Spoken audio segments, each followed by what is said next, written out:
Parent Drop Off and Pickup, where chaos meets comedy. Today we spill the tea on the wild, awkward, wholesome, and downright hilarious moments that happen when tiny humans reunite or leave their grown-ups. From dramatic goodbyes to kids exposing family secrets, this one every teacher and parent will relate to. I'm your host, Courtney, with my beautiful co-host, Erin. Hello. So today we are talking about the funny moments of parent drop-off and pickup. Erin, do you have a story off the top of your head of a funny moment? In regards to parents dropping off their kids or the kids getting dropped off, because let's be honest, as teachers, we do get nosy. We not only notice your child, but we do notice how you are, from being all put together and overdressing for car pickup line, which, not gonna lie, on a personal level, I think that's hilarious. Now I'm not talking about like the parents who are clearly going to work. These are like the ones in like the 8-inch stiletto heels. Yeah. So that's funny on a different level. I'm like, why? What is the purpose of dropping your kid off in stilettos? Like, you do you, babe, but Showing off for somebody. Uh, ain't that the truth? I knew two teachers. They actually met. This was at one of the schools I worked at. They met at car pickup line, Oh. and he was like the PE teacher, and she was like the technology teacher. You know, the super cute stuff that happens. Mm-hmm. Well, they started dating, and he actually proposed to her in the car pickup line. Oh, that's cute. Like that there is, I know you asked for funny, but that was probably like the sweetest thing I've ever seen in car pickup line. Um, Funny, there was in kindergarten, there was a little boy with really big feelings, and he would always come in with his hand on his chest, doing his deep breathing because he was like over dramatic and super babied at home. Mm. Or when kids get out and pretend to be animals, that's always great. Yeah. Um, yeah, from a variety. Now, super funny. I mean, I don't think I've really seen because let's be honest, I avoid car pickup line and helping it. So that was not my forte. What about you? One that comes to mind is at drop off.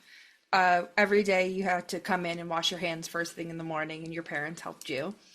And there was one dad who had a band-aid on his hand, and he was talking about how he didn't want to get it wet. And the child turned to me and goes, Daddy was trying to open a wine bottle the other day, and it broke and it smashed in his hand, and because he had too many wines. Valid, fair. And the dad had to be like, that is not at all what happened. Sure, the dad tried to cover that one up. We know what happened. It was so, like, he just said it so matter of fact. He's like, yeah, he had too many wines and broke the bottle. We've all been there. If that parent's listening, we've all been there. Yes. No, I mean, kids are going to be straight up honest. That is going to be the one thing. But the first morning tea at morning drop off is always the best because I was like, right, especially if something were really happening at home. Mm-hmm. And the kids would come in always talking about it. Now, one of the things at drop off that we noticed, this was morning drop off, never afternoon drop off. We had a little bandit. So we noticed that the kids would, at morning snack time, they would go back into their cubbies and their backpacks to get their snacks. Mm. Well, of course, kids being kids, they have snuck things into their backpack, but the little trinkets were always going missing. Come to find out, it was this little boy in ESL in our class. Didn't speak a lick of English, but he, helped himself. He knew a good trinket when he saw one. Oh, yeah, he did the 5-finger discount. And it was only at drop off because he was one of the first ones in the classroom and one of the first ones to be picked up. So it was his opportunity. It was like the Louvre heist.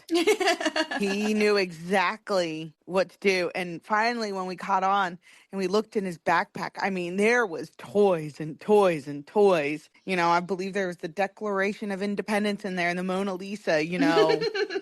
If they haven't caught the Louvre thieves yet, I might have You an might know who it inkling. is. Um, have you ever had a moment at pickup where you didn't recognize a parent? Yes. Because I feel like especially in the summer with like sunglasses and hats, and you see somebody walk into the classroom, and you're like, who are you? Yes. So at the schools that I worked at, no parents were actually allowed to come inside the classroom for pickup. Hmm. You had the walkers, and there was actually a teacher there who would those teachers actually really got to know the parents, but like with the new parents that come in and all that, you would have to at first show your ID Hmm. and know which classroom your child is in. And then they would get over the walkie. So they made it like super safe. Yeah. So we never have really had any of those issues of not recognizing parents because the schools that I worked at were so small that kids just knew, and the parents were really, really, really good at making sure, you know, so and so's picking them up. Here's what they look like. They know to show their ID. Like it was Yeah. very well thought out. Have you ever had that happen? Yes. A couple of times actually. There was one time where at the place that we worked at, somebody's grandpa came to pick them up, Mm. except we didn't know that, like, they didn't inform us beforehand that grandpa was coming to pick up. And I guess this is a grandpa that did not live in the same state, so the child was not 100% sure if they were going with them or not. And we were like, we had to message or call home and like ask what was going on. And because they had an ID, but it wasn't the same, they weren't on the pickup list because they don't even live in the same state. It was a whole mess. Oh my gosh. No, I will say though, the pickup at where we worked, it wasn't the best. No. Because the door was just open and nobody would really check. It was not the smoothest. Then No. again, nothing could have been changed. They were so stubborn, heels in the ground. That's being kind. So, what would because, you know, when you worked in schools, you were there for a lot of these babies' first interaction away from mom and dad. Yeah. What would you say is your best advice to those parents and teachers with those first couple drop-offs with brand new babies? Don't linger. Drop and Like, go. yes, drop and go. And I did work at this one place where they had the doors were two-way mirrors, so they could still see in, but the kids couldn't see them out. So that was helpful. But the parents that just stay and don't want to leave, they just prolong everything, and then the kid thinks that they're not saying mom or dad are still here. You Mm-hmm. gotta you gotta trust the teachers and drop and go. Yep. And with that being said, the teachers have to be understanding of the parents having the anxiety as well. Yes. But Like, no be drop and comforting. go. But no drop and go. Even like within kindergarten, I know that I'm going to experience this as a parent next year. I'm already collecting tissues with my son going to kindergarten, and I know drop and go is like the easiest way because the teacher needs to start to formulate that bond with that student and start formulating that trust. It's also kids, while yes, you are, as a parent, you are their safe space, they trust you. But if you have been home with your child 24/7 from pre day one, because if you're a mom, you carried that baby 9 extra months. Mm. If they have not had any experience with it, these kids have not formulated that trust that you are going to come back. So there Yeah. really needs to be a lot of leeway with it, of ensuring the kids and providing that, instead of, hey, stop crying, you're fine, instead of, hey, mama's gonna come back. Um, and even the teacher can reassure that. So I think that is very important, especially with new parents, is watch your wording. Even teachers, watch your wording. Yeah. These babies, they don't know anything but mom, dad, aunt, uncle, grandma, whoever they live with. That's all that they know. Yeah. We would always say mommies and daddies always come back. Yes. And I think the kid sometimes it's okay to just reassure them throughout the like um there was one kid in my last class who had a lot of anxiety. He didn't start any childcare until he was 3. Mm-hmm. So he would have his moments of like it was like he would remember that mom and dad were there and he'd start crying again. And it got to the point that a lot of the other kids would even come up and be like, "It's okay, mommy and daddy come back." Yeah.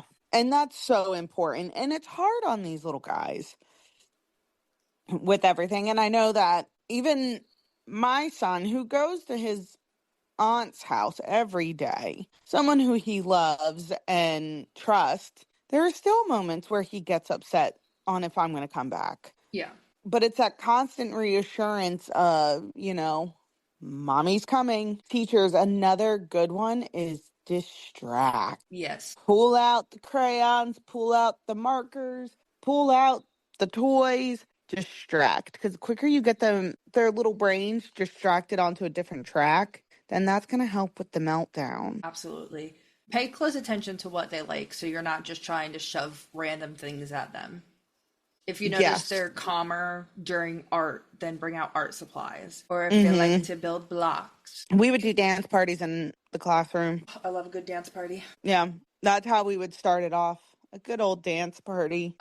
Did you ever have one of those moments where a parent is trying to have like a serious talk with you? Meanwhile, there's 12 other kids in the background screaming because they want to go home too, and it's the end of the day. Everything, the energy's completely shifted by the end of the day, and you're trying to have this serious conversation while also stopping Toddler Fight Club. Yes. So, one thing that we implemented in the kindergarten classroom, which was, it took a little bit of redefining the rules of this, but the premise of, we would put on a learning show. If it was towards the holiday season, we would put on a holiday movie, whatever. At the end of the day, it keeps kids distracted, and because we have to listen in on the walkie-talkies too. So we needed a quiet room. That was number one. Mm-hmm. So if a parent would come in, or if there was any major thing and the kids really had a question or whatever, we taught them to put their hand on our shoulder or reach up so that we could see and we could lean down. Mm-hmm. And then once we felt that, we would take our hand and put it on their hand so that we acknowledge that they're there, but we had to finish our thought or this conversation. Now, granted, it did take a little bit of redefining because it was right before pickup, and I was in the middle of a conversation with a parent who was picking up a child early. One of the little girls came up. She put her hand on my shoulder. I reciprocated and put my hand on top of hers. And when I finally was able to acknowledge her, she goes, "So-and-so's throwing up on the playground." So obviously, the rules had to change of, if anyone is bleeding or dying or throwing up, let us know right away. So some of those moments happen, and I think, like, now looking back on it, it is funny. Yeah. But that was such a good way for the chaos. I don't disapprove of watching a show or a movie at pickup, because especially if you're working with walkie-talkies and you need to be able to hear what kids are being called, it's important. Yeah. But I know some schools do not operate like that. Yeah, no, the last school I was at, that was an absolute no-no. So we just kind of had to try to listen through the chaos. I do remember a time, I was the closer, so I was the last teacher in my classroom.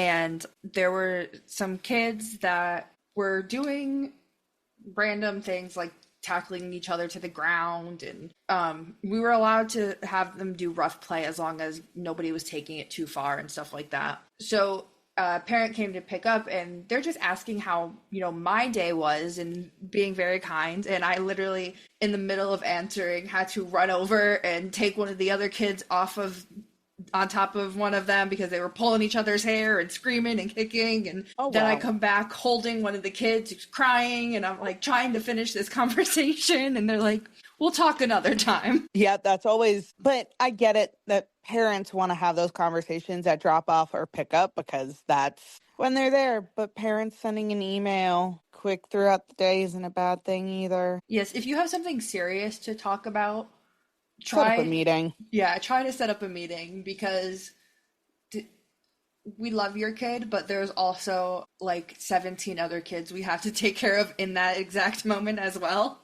So, Yes. but if we have a meeting, we can set up time just for your kid. That seems like a brilliant, beyond brilliant idea. I Who would have wonder thought? why. Who would have thought? I wonder why more parents don't think of it that way.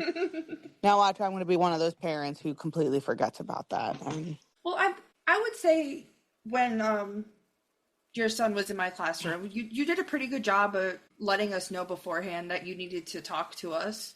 well, thank you. I think it was a little bit harder when you were working there as well, just because like how do you find time when you're not working and we are working, all that. Yeah, But you still did a pretty good job of being like, hey, when you have a minute. yeah. And there were so many moving parts during that time. Um, Now, next year, I'm pretty sure it's going to be the teachers requesting meetings with me versus me requesting with them. So, again, I apologize if you are my son's future teacher. I apologize. First day of kindergarten, just tell them about this podcast and they'll they can get a listen real And the other quick. one. Yeah, But yeah, you did a pretty good job. thank you. Did you? What is a funny moment that you can think of at pickup where a kid tried to tattle on you, but it wasn't true? Oh, you go first because I really have to think about this one. I think my favorite is a kid that told their parent that they didn't get to eat all day. And mind you, we had morning snack, lunch, and afternoon snack, but they said that they needed a snack on the way home because they didn't eat all day. Oh, I hate when that happens. And dad had to be like, oh, really? You didn't eat at all? I hate when that happens. I'm trying to think of if there's ever been a moment where something similar to that. Sorry for that brief interruption. I did my nightly drop off, aka bedtime, and well, it was not successful. He came to be nosy, asking Courtney where she is. It's very nosy in my house. He goes, "Where are you?" He's funny. But going back to the original question of if there's ever been a time where a child has lied about me at pickup or drop off, and honestly, I cannot think off the top of my head. I'm sure You know, it's I've happened though. I'm sure that it's happened, but I've been in the field for so long that it's like Well, okay. Then since Braxton gets dropped off to, since little man. oh crap, yeah. Let me try that again. Since little man gets dropped off to your sister, Yes. has he ever tried to lie to your sister or even Oh, your all the mom? time. All the time. All the time. So I have a cat, an orange cat named His Grace Viscount Meowntony of House Whiskerton, aka the Viscount. Well, the Viscount and Little Man are brothers and they beat each other up, but I digress. This morning, it actually happened where every morning when Little Man wakes up, he always wants to snuggle because I work remotely and I start work at 6:30 in the morning. So he wakes up around 7:30, 8 o'clock, and he comes in and snuggles. Well, he ended up slipping and falling and getting a little bruise, like right on the side of his face. Well, my go and drop him off at my sister's, and my sister's like, "Oh no, what happened to your face?" Automatically, little man goes, "Viscount." No, he didn't. And that happens more time than you think. Oh, when in doubt, blame the cat. Oh, yeah, he does. And he tries to get rid of the cat, too. But if you actually did it, there would be hell to pay. Oh, there would be. But when you have a toddler who will pick the cat up and put the cat in the carrier and then call his grandma to come and pick up the cat because he's done, I don't know. But yeah, no, moments like that all the time. Or he doesn't save his lies just for drop off and pick up because he knows how to FaceTime. So he Hmm. will call and lie on me. Use my phone and call my mom and my sister and tell on me and lie about it. That's fun. So I'm Kindergarten's pretty, gonna be so fun. I'm pretty sure there will be some colorful stories at drop off and pick up. So I don't know. Did you see kids that were completely different from drop off to pickup? In what way? Like, we had a kid who was, very anxious and hated drop off and clung to mom or dad until the very last minute and acted like being there was torture. But then at pickup, he would yell and scream and laugh and run around the room saying that he wasn't ready to go, even though all day the only thing he wanted to do was go home. All the time. And it's mainly in my thought because these kids are so comfortable at home. They know what buttons to push with mom and dad or whoever that they live with and get a rise out of it and get that other attention. Yeah, that's a good point. Kids are very, very smart. People forget that these kids, miniature humans, are sponges. So they know exactly what to do because there was, oh my gosh, he was so adorable back in kindergarten. And he was one of those where it wasn't just like the single tear that fell down the cheek and Sarah McLachlan songs are playing while the parents are like leaving down the hall. Like, no, this kid was full on like scream ugly crying. Yeah. And then as soon as mom left, yeah, he would have the that after cry, but it would stop immediately as soon as mom left. And then, when mom comes to pick up, it's like he starts up again. It's like, whoa, whoa, whoa, whoa, whoa, no. We were fine all day. Don't start that. Like, no. Kids Bet are we something. called him the best actor of a dramatic soap series. Have you ever experienced that? Yeah, the are a very anxious kid, but also I've had kids who want to be dropped off and then once mom or dad actually leaves, Mm-hmm. it's like, wait a second. What was I thinking? Take me back now. They like come in all excited, they're ready to start the day. Whoever dropped them off is leaving and then all hell breaks loose. Oh, shit. Yeah. Do you have a pickup line etiquette that you think parents should know? Make pick up, make it quick, Yeah, make it fast. we want to go home too. Because, as soon as kids leave, we're not going right home. We got stuff to do. Make it quick. I would say that's the biggest etiquette. If you really need to talk to us, set up a meeting. Yeah. Simple as that. Set up a meeting and we can sit down and hash it out one on one about your child. Other than that, make it quick. Hey, how you doing? Good, good. Bye. Yeah. And I think that's the way that it should be. Yes. I will say, if there is a moment where you absolutely need to talk to me and you see that I am talking to another parent, another child, another teacher, please wait your turn.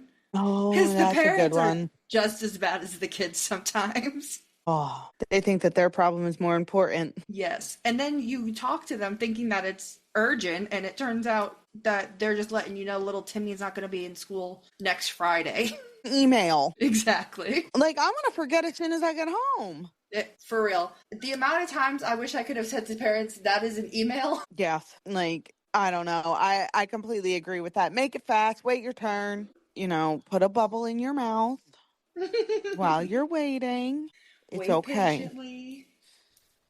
one thing we would always say in the classroom is patience is waiting nicely because Oh, good. everybody can wait. It takes a few special ones to be able to wait nicely, and that is patience right there.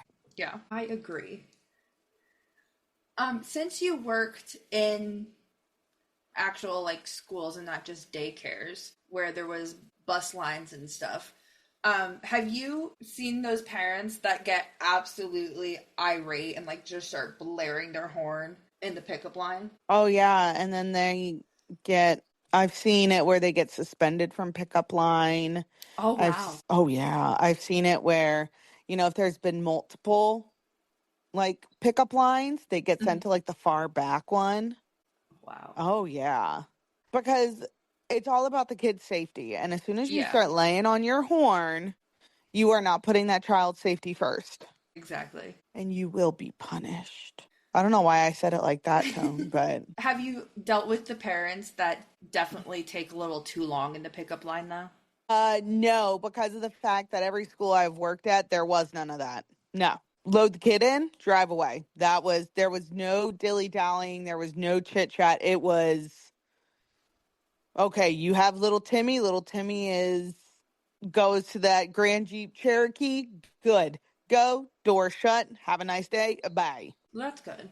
Yes. So that was every school that I've worked at. It was so easy flowing that there was no dilly dallying. Now, Hmm. there has been, I think, one or two instances where the parent is texting and there has been like a little tiny fender bender.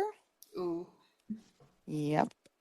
Which is why, like the one school I was at, you were not allowed to be on your phone at all. Like, not even a car call, like, no phones. They would make you drive around again.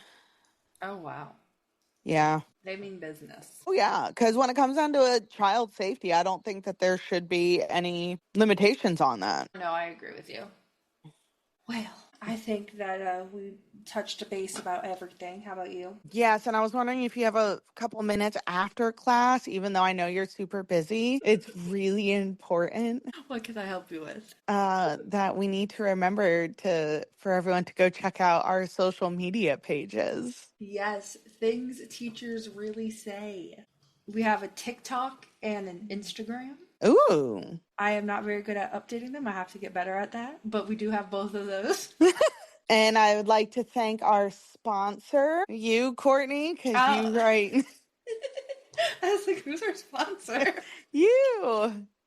Me. I write books. I write children's books and a book called Things Preschool Teachers Really Say, where I've written down a whole bunch of nonsense that I've actually had to say out loud at my job. Incident. And I do wish everyone a happy Thanksgiving if that's your jam next.